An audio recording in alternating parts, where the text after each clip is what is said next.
నాకు బాగా పాటలు పాడటం రాదు, డ్రమ్ము కొడతాం తప్ప ఏ వరాలు లేవు. ఎక్కడికి వెళ్ళిన సేవకులు ఆయన ప్రార్థన చేస్తే అద్భుతాలు జరిగినాయంట, ఆయన ప్రార్థన చేస్తే స్వస్థతలు జరిగినాయంట, ఆయన ప్రార్థన చేస్తే మృతులు లేచారంట, ఆయన చేతులు వేయగానే పరిశుద్ధాత్మ నింపబడుతున్నారంట అని చెప్తే వెంటనే సైకిల్ తిప్పుకొని ఇంటికి వచ్చేసి చేసి, ప్రభు నా సంగతి ఏంటి,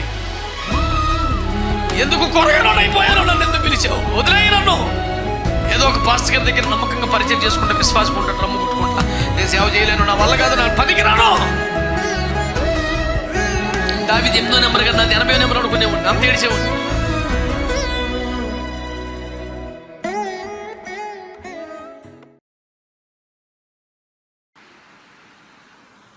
నేను సేవకు వచ్చే నాటికి ఏ కృపావరాలు పొందినవాడిని కాదు. గట్టిగా అరగంట వాక్యం చెప్పటం రాదు, వెళ్ళబో అని చెప్తే దేవుడు వెళ్ళిపోయిన సేవకి. బైబిల్ ట్రైనింగ్ లేవు, పరిచర్య చేయటం, దైవజనుల బట్టలు ఉతకటం, షూ పాలిష్ చేయటం, మందిరాలు తొడవటం, కార్పెట్లు ఉతకటం, ఇవన్నీ నెంబర్ 1 వచ్చు, వాక్యం చెప్పటం రాదు. శనివారం రాత్రి అంతా సిద్ధపడితే 20 రెఫరెన్స్లు 30 రెఫరెన్స్తో ప్రసంగం తయారు చేసుకుంటే ఆదివారం పావు గంట 2 నిమిషాలు మొత్తం అయిపోయింది. చాలా ఆవేశంగా ఆసక్తిగా చెప్పేసేవాడిని. నేను సిద్ధపడింది అయిపోయింది కనుక ప్రార్థన చేసుకుందాం అని అంటే విశ్వాసులు ఇంకా సేవ చెప్పండి బాబు అనేవాళ్ళు. నాకు రాదు, ఇంకా నాకు వచ్చిందంత అయిపోయింది. అద్దాకి ఇదే పని ఏంటి, ఎక్కువసేపు మా ప్రార్థన చేసుకోవాలి మోకరించా అని అరిసి దెబ్బలాడి మోకరింపు చేసి ప్రార్థన చేసి అందరూ పంపించాలి. వెళ్ళిపోయిన తర్వాత ఆదివారం ఇప్పుడు 11 12 మోకాలు ఎత్తే సౌరం అయిపోయేది, ఎడుతున్నాడు అని. నాకు బాగా పాటలు పాడటం రాదు, డ్రమ్ము కొడతాం తప్ప ఏ వరాలు లేవు. కనీసం అరగంట వాక్యం చెప్పినాను, ఎందుకు పిలిచావు సేవకి, నాకు వాక్యం చెప్పడం కూడా రావట్లేదు, పిచ్చోళ్ళ గిడిచేవాడిని. చాలా బాధ అనిపించేది. ఎక్కడికి వెళ్ళిన సేవకులు ఆయన ప్రార్థన చేస్తే అద్భుతాలు జరిగినాయంట, ఆయన ప్రార్థన చేస్తే స్వస్థతలు జరిగినాయంట, ఆయన ప్రార్థన చేస్తే మృతులు లేచారంట, ఆయన చేతులు వేయగానే పరిశుద్ధాత్మ నింపబడుతున్నారంట అని చెప్తే వెంటనే సైకిల్ తిప్పుకొని ఇంటికి వచ్చేసి చేసి, ప్రభు నా సంగతి ఏంటి, ఎందుకు కొరగానో అయిపోయాను, నన్ను ఎందుకు పిలిచావు, వదిలేయి నన్ను. ఏదో ఒక పాస్టర్ గారి దగ్గర నమ్మకంగా పరిచయం చేసుకుంటే విశ్వాసం ఉంటాడు, రమ్ము కొట్టుకుంటా, నేను సేవ చేయలేను, నా వల్ల కాదు, నాకు పనికి రాను. దావీదు 8వ నెంబర్ కదా, నాది 80వ నెంబర్ అనుకునేవాడిని, అంత ఏడిచేవాడిని. అయినా దేవుడు వెల్లో నీకు తోడుగా ఉంటాను, వెల్లో నీకు తోడుగా ఉంటాను. ప్రేమించే తల్లిదండ్రులు, ప్రార్థించిన తల్లిదండ్రులు కొన్నిసార్లు ఎంత చిన్న చిన్న మీకు చెప్పొచ్చో లేదో మరి తెలీదు. నేను స్టీల్ ప్లాంట్కి సేవకు వచ్చిన కొత్తలో సెక్టర్ 5లో అరుల్ రాజు గారు చెన్నై నుంచి ఒక దైవజనులు వచ్చారు, సెమినార్ పెట్టారు. సేవకు వచ్చి కొంతకాలం 10 ఏళ్ళు అవుతుందిలే. అత్యంత బలహీనుడు, 500-600 షుగర్ ఉండేది ఇప్పుడు ఆయనకి. ఒక కిడ్నీ మీద అప్పటికి 20 ఏళ్ళ మట్టు ఉన్నాడు. 2 కిడ్నీలు పాడైపోతే వాళ్ళ అన్నయ్య గారి కిడ్నీ ఒకటి వేసుకొని అన్నయ్య ఈయన ఇద్దరు చెరుకో కిడ్నీతో బతికేస్తారు 20 ఏళ్ళ మట్టి. 500+ షుగర్ ఉంటుంది ఇప్పుడు. ఇద్దరు పట్టుకొని స్టేజ్ ఎక్కించాలా, నిలబడి మాట్లాడటం మొదలు పెట్టాక బలమైన అభిషేకం ముందు నిలబడేవాడు. పెద్ద పెద్ద మనుషులు మొదలకి చెట్ల కుప్పకూలిపోయిన అభిషేకాన్ని ఇక్కడి నుంచి ఎగిరం దూరం పడేవాళ్ళు, అంత ప్రభావంతో వాడబడేవాడు. ఒకసారి సిటీలో పెడితే ఇలా చాలా శక్తివంతంగా వాడబడ్డారు.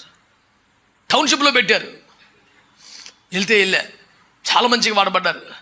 అంత కూటమైపోయాక ఇంత గొప్ప దైవజనుడు కదా, ఒకసారి ఆయనతో ప్రార్థన చేయించుకుందాం అని మెల్లిగా స్టేజ్ మీదకి, అప్పటికి స్టేజ్ మీద పాస్టర్లు ఉన్నారు, ఆ మీటింగ్ పెట్టిన పాస్టర్లు అందరూ కూడా నేను తెలుసు, పిలిచారు, స్టేజ్ మీద ఉంచారు, ఏదో ప్రార్థన ఇది ఇచ్చారు. ఆయన దగ్గరికి వెళ్ళి కుర్చీలో కూర్చుంటే కింద మోకరించి, అయ్యా చిన్న ప్రార్థన చేయండి అని అడిగితే ఆయన, నాకు చాలా నీరసంగా ఉంది బాబు, ఓపిక లేదు, I'm tired, I cannot pray now అన్నాడు.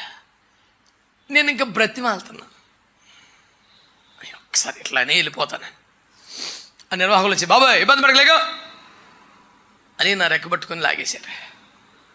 అక్కడి నుంచి ఏడుచుకుంటూ ఇంటికి వచ్చా. నాకే ప్రత్యేకమైంది లేదు, కనీసం ఒక ప్రార్థన ఆశపడ్డాను. రైనాడు బొంకే లాంటి దైవజనులు చేతులు ఇస్తే దీవించబడ్డ దైవజనులు చాలా మంది అన్నారు. నాకు ఈ చిన్న దైవజనుడు కూడా నాకు ఆ భాగ్యం లేదని ఏడ్చుకుంటూ ఇంటికి వచ్చి తిండి తినకుండా ప్రార్థనలో, ప్రభు స్పష్టంగా రాత్రి నాతో మాట్లాడి దర్శించి, ఒక దర్శనంలో ప్రభువే తన చేతులు 2 నా మీద పెట్టినట్టుగా చూపించారు.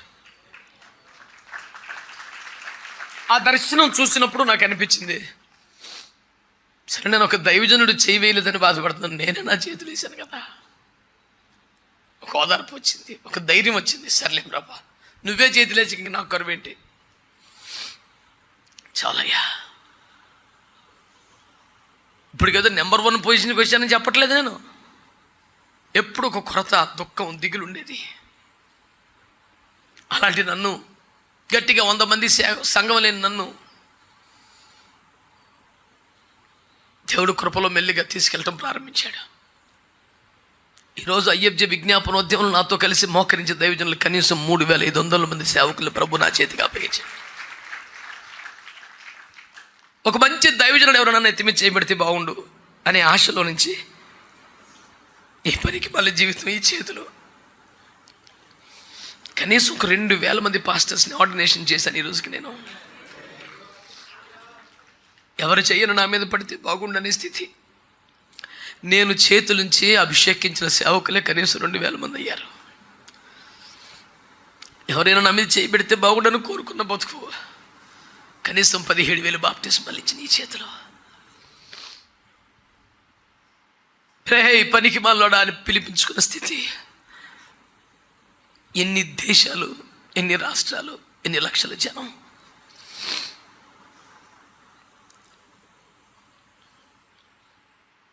నీ వెనుకబడతనం, నీ ఓటమి, నీ వైఫల్యం, నీ ఫెయిల్యూర్ అన్నీ నిజమై ఉండొచ్చు. జనం నేను తిట్టే తిట్లు నిజమై ఉండొచ్చు. కానీ వీటన్నిటికంటే నిజం ఇంకొకటి ఉంది. God can change your number, God can change your position. నిన్ను తీసుకెళ్ళి తాను కోరిన స్థానంలో ప్రభు పెట్టగలడా? ఎంతమంది గట్టిగా ఆమె నేను చెప్తారా? హల్లెలూయా, హల్లెలూయా. నా బ్రతుకులో నుంచి, నా జీవితంలో నుంచి నా ప్రభు లోకానికి కనపడాలి. ఈ ఒక్క ఆశ మనసులో పెట్టుకో చాలు.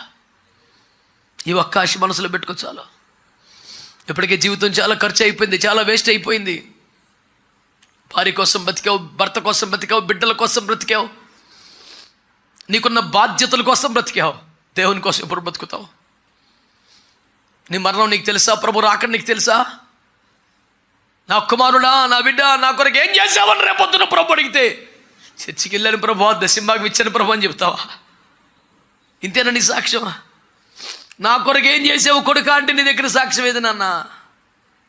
నాలాంటి వాడి దగ్గర ఏదో ఆంతర్ చెప్పేసి నువ్వు చలమని అయిపోవచ్చు. క్రీస్తు న్యాయపీఠం ముందు ఏది పడితే అది చెల్లదు.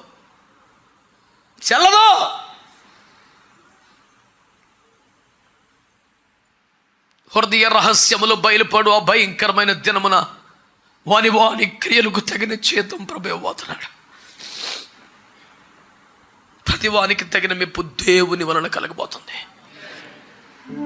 భర్త దగ్గర, భార్య దగ్గర, బిడ్డల దగ్గర, ఇరుగు పొరుగు దగ్గర, సంఘ కాపుర దగ్గర నువ్వు బాగా మేనేజ్ చేయగలుగుతున్నావేమో, కానీ ఇదే మేనేజ్మెంట్ ఎప్పటికీ నీకు అక్కడికి వస్తుంది, నిన్ను గెలిపిస్తుంది అని మాత్రం అనుకోకు. ఒక దినం అవేమి చెల్లని రోజు వస్తుంది. ఏ రాజు తన సేన బలము చేత తప్పించుకునలేడు ఒకరితో వస్తే దేవుడికి అని వాక్యంలో ఉంది. You cannot simply escape from the judgment throne of Jesus Christ. You must give your account for each and every deed, not only deeds, each and every word.